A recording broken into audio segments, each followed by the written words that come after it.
이번 정부의 부동산 대책, 최근 가장 큰 이슈가 되고 있습니다. 실제 이재명 대통령에 대한 긍정평가와 부정평가 이유도 모두 부동산 정책이었습니다.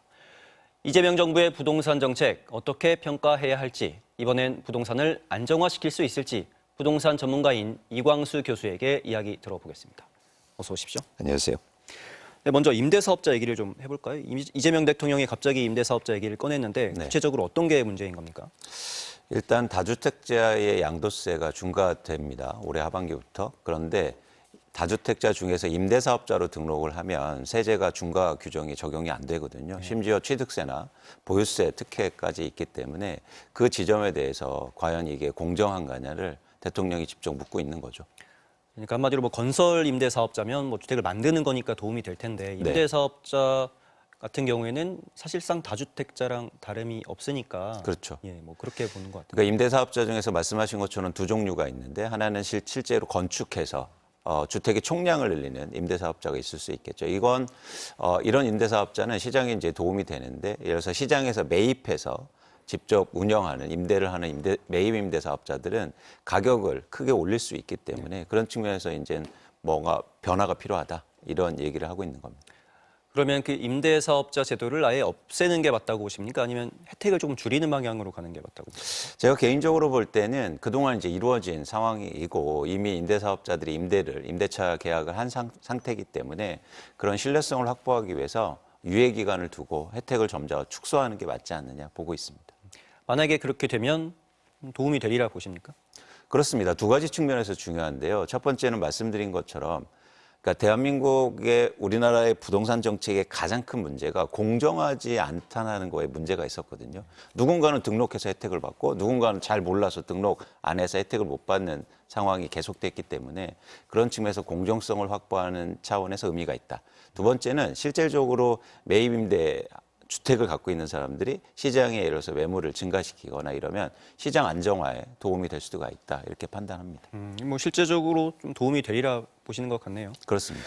그럼 앞서 계속 얘기했던 양도세 중과유예 종료 아마도는 없다 이렇게 해서 뭐 확실하게 얘기를 하고 있잖아요. 네네. 만약에 그게 실제적으로 효과를 보면 뭐 집값 안정화에 도움이 될 거라고 판단하십니까?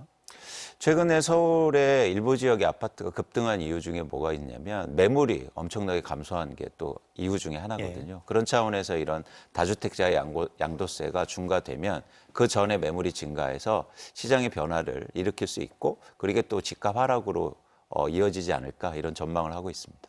그래서 또 매물이 잠길 거다 이렇게 판단하시는 분들도 있잖아요. 이게 또 정권이 바뀔 때까지 제도가 다시 바뀔 때까지 기다리면 된다, 버티면 된다 이렇게 생각하시는 분들도 있을 텐데 실제로 어떻게 예상하십니까?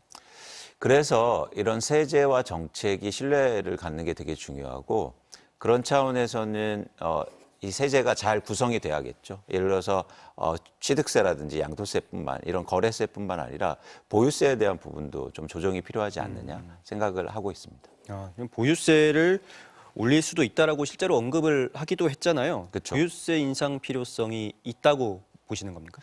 전 그렇습니다. 이제 말씀하신 것처럼 실제로 매물이 시장에서 잠길 수도 있으니까 과도하게 집값이 높거나 그동안 상승률이 높은 아파트나 주택에 대해서 적정한 수준의 보유세는 필요하지 않느냐 그런 판단입니다. 지금 우리나라 보유세는 어느 정도 수준입니까? 그러니까 일괄적으로 저희가 다른 나라하고 비교해서도 뭐 크게 높은 수준은 아닌데 중요한 게 뭐냐면 집값이 크게 상승하지 않았습니까? 근데 보유세가 오히려 줄어들었어요. 그게 문제라는 거죠. 예를 들어서 서울의 일부 지역의 아파트가 10억 원 이상 올랐는데 보유세를 내는 사람들은 오히려 줄고 보유세를 예를 들어서 3년 전보다 더 적게 내고 있거든요. 과연 이런 부분에 대해서 전 문제가 좀 크다고 보고 있고 그런 차원에서는 보유세의 정상화, 일종의 정상화가 필요하지 않느냐 그런 판단입니다. 보유세가 필요하다는 거에 대해서는 많은 사람들이 공감을 하고 있긴 한 것 같은데 양도세처럼 이득을 보는 거에 대해서 세금을 매기는 것과 달리 보유세 같은 경우는 그냥 지금 살고 있는데 가지고 있는 것만으로 세금을 내야 되기 때문에 조세 저항이 조금 예상이 되긴 하거든요. 그래서 실제적으로 정책으로 실현해내기가 부담스러울 수밖에 없는데 가능성이 얼마나 된다고 보십니까?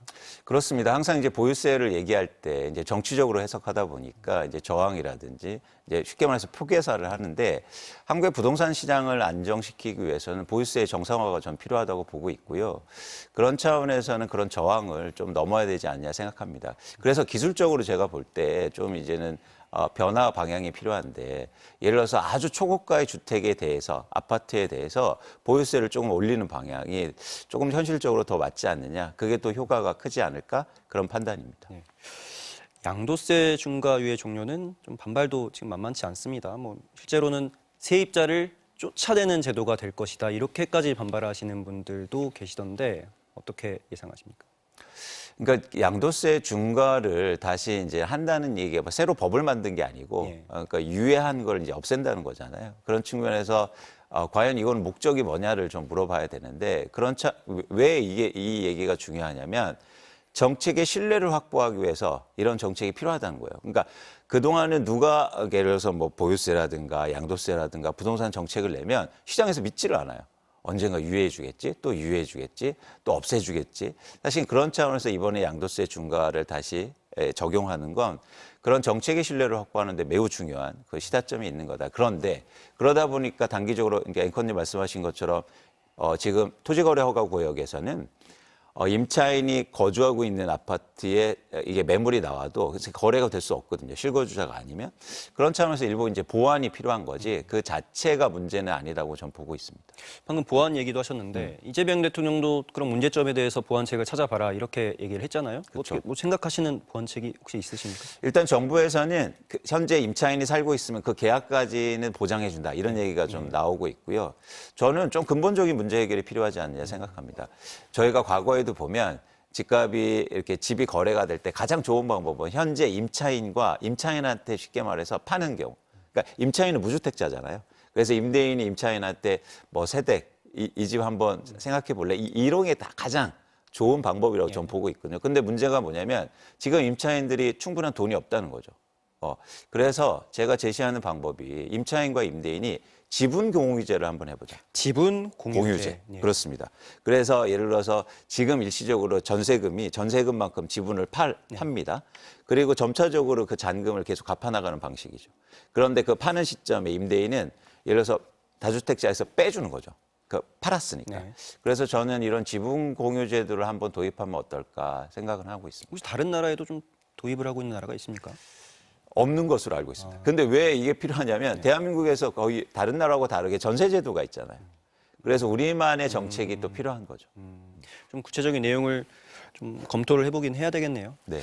이재명 대통령이 연일 SNS에 부동산 정책에 대해서 직접 강경 대응을 하고 있잖아요. 실제로 시장이 그에 따라서 움직이고 있는 것 같긴 한데 좀 그것만으로 충분하다고 보십니까? 아니요, 충분하지 않습니다. 이제 시작이고요. 진짜 이제 정책이 구현이 되고 실제적으로 법안이라든가 이런 게 따라 붙어야죠. 예. 지금까지는 솔직히 말해서 이야기만 나오는 거 아닙니까? 이게 정책으로 실현되고 말씀드린 것처럼 법으로 구현될 때 사람들이 신뢰를 갖고 그리고 시장의 참여자들이 정책이 이렇게 되겠구나 움직이게 되겠죠. 그게 바로 정상화의 실제 모습이라고 생각합니다. 뭐 예를 들면 뭐 어떤 방안이 있을까요? 말씀드린 것처럼 뭐 예를 들어서 보유세 문제라든가 전체적으로 세율 규제를 어떻게 할 건지 그리고 임대차 시장의 안정성을 어떻게 구현할 건지. 그러니까 뭐 예를 들면 뭐 코스피 같은 경우에는 우천위원회가 있고 그렇습니다. 실제로 당에서도 뭐 구체적으로 움직임이 있잖아요. 그렇죠. 근데 부동산에 대해서는 그런 게 없는 것 같아서. 그렇죠. 지금까지는 없었죠. 예. 그래서 예를 들어서 코스피 왜 주식시장이 이러냐 바로 위원회 만들고 예. 법안 통과되고 지금 상법이 1차, 2차 개정 막 가지 않습니까? 예. 그런데 이상하게 부동산은요. 대통령이 얘기하는데도 그 속도가 좀 느린 것 같아요. 그래서 속도를 좀 높일 필요가 있고 그래서 가장 먼저 뭐 말씀도 하셨지만 가장 먼저 필요한 건 지금 부동산 정상화위원회가 필요하다고 전 보고 있고 그래서 실제적인 움직임이 있었으면 좋겠다는 생각입니다. 네, 그럼 짧게 네. 아마도 당 차원에서는 선거를 앞두고 부정적인 영향이 있을 거라고 판단을 하는 것 같은데 어떻게 보십니까? 이 정책을 추진했을 때 선거에서 불리하게 될 거라고 보십니까? 제가 선거 전문가가 아니어서 그 판단을 하기 어렵지만 앵커님 정치는 왜 합니까? 선거에 이기려고 하는 게 아니죠. 우리나라 사람들을 좋게 만들고 우리나라를 좋게 만들기 위해서 정치를 하기 때문에 선거에 너무 몰입하지 마자. 대통령도 말씀하셨잖아요. 네. 포를 계산하지 않겠다. 그런 차원에서 부동산 시장 안정화에 좀 박차를 가했으면 좋겠다는 말씀을 드립니다. 알겠습니다. 오늘 말씀은 여기까지 듣겠습니다. 고맙습니다.